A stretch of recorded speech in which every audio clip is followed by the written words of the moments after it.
सब कम्युनिटी से हमें हर तरह के सपोर्ट की सख्त ज़रूरत है और इसमें सबसे अहम है हेल्थ सीकिंग बिहेवियर। हम सबको मिलकर ये प्रयास करना है कि जिस भी किसी को कोविड-19 के सिम्टम्स डेवलप हों वह उसे छुपाए नहीं बल्कि सामने आकर उससे संबंधित इलाज ले। अगर हम ऐसा नहीं करते हैं तो हम तो बीमार होंगे ही बल्कि अपने परिवार को भी बीमार कर सकते हैं। हर पेशेंट को अपने को बचाने के साथ साथ अपनी फैमिली को बचाने के लिए सरकार द्वारा प्रोवाइड की गई हेल्थ सुविधाओं को अपनाते हुए इस लड़ाई में अपना योगदान देना होगा। देश में अब तक 20,917 लोग कोविड-19 से क्योर हो चुके हैं और 44,029 केसेस एक्टिव मेडिकल सुपरविजन में हैं। पिछले 24 घंटे में अगर हम देखें तो पाते हैं कि टोटल केसेस में 4,213 केसेस का इंक्रीज नोट किया गया है, पर साथ में ही 1,559 पेशेंट्स क्योर भी हुए हैं। इस तरीके से हम देखें तो पाते हैं कि हमारा टोटल रिकवरी रेट अब 31.15% हो चुका है। कुल कंफर्म केसेस की संख्या इस समय 67,152 है। स्वास्थ्य मंत्रालय ने 8 मई को कंफर्म कोविड-19 पेशेंट्स के लिए एक रिवाइज्ड डिस्चार्ज पॉलिसी भी जारी की है। यह मिनिस्ट्री द्वारा ऑलरेडी इशूड गाइडलाइंस जो कि हमारे 3 टियर कोविड फैसिलिटीज और categorization of patients based on clinical severity उसके साथ अलाइंड है। पहले जो क्राइटेरिया था कि या तो चेस्ट रेडियोग्राफ क्लियर होना चाहिए या 2 कॉन्जिक्यूटिव RT-PCR टेस्ट नेगेटिव होने चाहिए, उसके भिन्न होते हुए नई डिस्चार्ज पॉलिसी के अनुसार जो केसेस जो कि माइल्ड हैं, वेरी माइल्ड हैं या प्री सिम्टोमेटिक केसेस हैं और कोविड केयर फैसिलिटी में एडमिट हैं, अगर सिम्टम की शुरुआत के 10 दिनों में उनको 3 दिन तक फीवर ना हो तो उन्हें डिस्चार्ज किया जा सकता है। ऐसे समय में डिस्चार्ज से पहले टेस्टिंग करने की आवश्यकता नहीं है, लेकिन डिस्चार्ज के बाद भी 7 दिनों के लिए उन्हें होम आइसोलेशन का पालन करना पड़ेगा।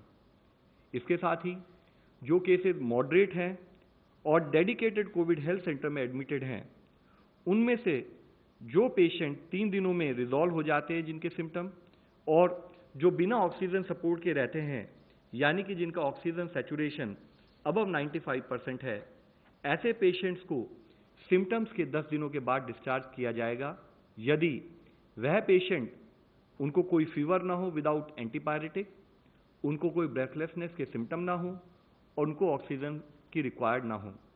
लेकिन इसके साथ ही वह मॉडरेट पेशेंट जिनको फीवर 3 दिन में रिजॉल्व नहीं होता और वह ऑक्सीजन थेरेपी पर कंटिन्यू करते हैं, इन केसेस में पेशेंट्स को तभी डिस्चार्ज किया जाएगा जब उनके क्लिनिकल सिम्टम रिजॉल्व हो जाएं और लगातार 3 दिनों तक ऑक्सीजन सैचुरेशन मेंटेन करने की एबिलिटी हो।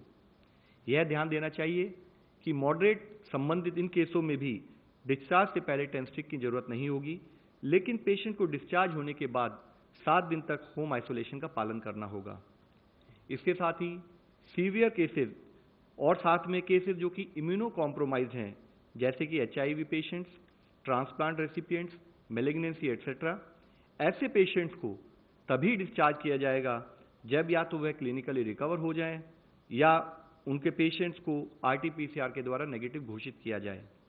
यह डिस्चार्ज पॉलिसी इसलिए चेंज की गई है कि अगर हम देखें भी कई देशों ने एविडेंस के बेसिस पर अपनी डिस्चार्ज पॉलिसी में टेस्ट बेस्ड स्ट्रैटेजी के बदले सिम्टम बेस्ड स्ट्रैटेजी और टाइम बेस्ड स्ट्रैटेजी का बदलाव किया है।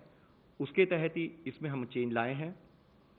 साथ ही ICMR के लैब सर्वेलेंस डेटा के रिव्यू के अनुसार भी RT-PCR पॉजिटिव केसेस पेशेंट्स 10 दिन बाद नेगेटिव टर्न हो जाते हैं। रिसेंट स्टडी से यह भी पता चला है कि viral load peak in the pre symptomatic period, यानी कि सिम्टम से 2 दिन पहले और अगले 7 दिनों में नीचे चला जाता है। यह discharge policy RT-PCR diagnosed patients के लिए है। यह जानना जरूरी है कि यह डिस्चार्ज पॉलिसी होम और फैसिलिटी क्वारंटाइन पेशेंट्स के लिए नहीं है, क्योंकि क्वारंटाइन एसिम्टोमेटिक और हेल्दी पर्सन्स के लिए है जो वायरस से एक्सपोज हैं लेकिन उन्हें कोई सिम्टम नहीं दिखता है।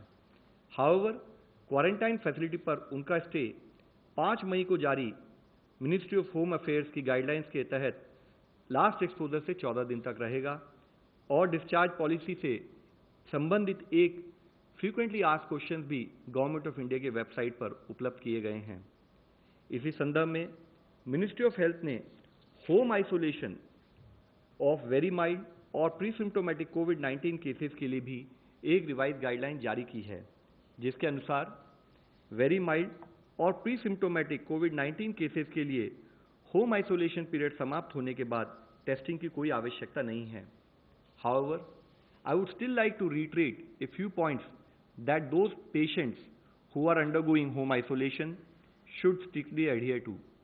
उनको एक सेल्फ डिक्लेरेशन फॉर्म साइन करना होगा, हमेशा ट्रिपल लेयर्ड मास्क पहनना होगा, एक आइडेंटिफाइड रूम में आइसोलेशन मेंटेन करना होगा, वह जो एल्डरली हैं या जो कोमॉर्बिड कंडीशंस वाले पेशेंट्स हैं या और फैमिली मेंबर हैं उनसे दूर रहें, हेल्थ हाइजीन मेंटेन करें और अपनी सेल्फ मॉनिटरिंग करें।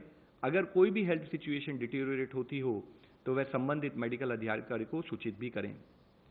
माननीय स्वास्थ्य मंत्री जी ने north eastern states Arunachal Pradesh, Assam, Manipur, Meghalaya, Mizoram, Nagaland, Tripura और सिक्किम के साथ एक वीडियो कॉन्फ्रेंस के जरिए राज्यों में कोविड स्थिति की समीक्षा की।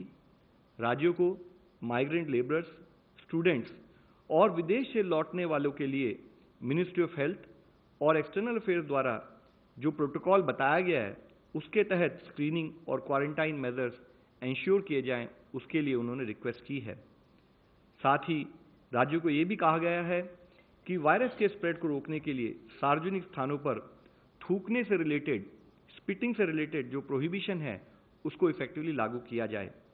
कल माननीय स्वास्थ्य मंत्री जी ने कोविड-19 मैनेजमेंट की स्थिति की समीक्षा करने के लिए मंडौली जेल, जो कि नई दिल्ली में स्थित है, वहां स्थित कोविड केयर सेंटर का दौरा भी किया। National Institute of Virology Pune ने एक एंटीबॉडी डिटेक्शन किट कोविड कलज एलाइजा नामक IgG एलिजा टेस्ट किट को डेवलप किया है। माननीय स्वास्थ्य मंत्री जी ने इस संदर्भ में कहा कि इंडिजिनस टेस्ट कोविड-19 के सर्वेलेंस में महत्वपूर्ण भूमिका निभाएगा। इसी के साथ ही भारतीय नौसेना द्वारा डिजाइन किए गए पर्सनल प्रोटेक्शन किट को भी इनमास यानी कि इंस्टीट्यूट ऑफ न्यूक्लियर मेडिसिन और अलाइड साइंसेज द्वारा हाईएस्ट टेस्टिंग स्टैंडर्ड्स के साथ सर्टिफाई किया गया है।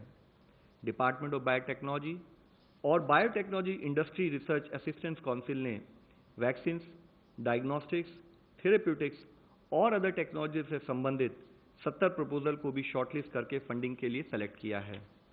जहां एक और हम समाज में हेल्थ सीकिंग बिहेवियर प्रमोट करना चाहते हैं, वहीं दूसरी ओर हम सबको मिलकर कोविड-19 से जुड़े हुए स्टिग्मा से भी लड़ना होगा। हमें बीमारी से लड़ना है, बीमार से नहीं।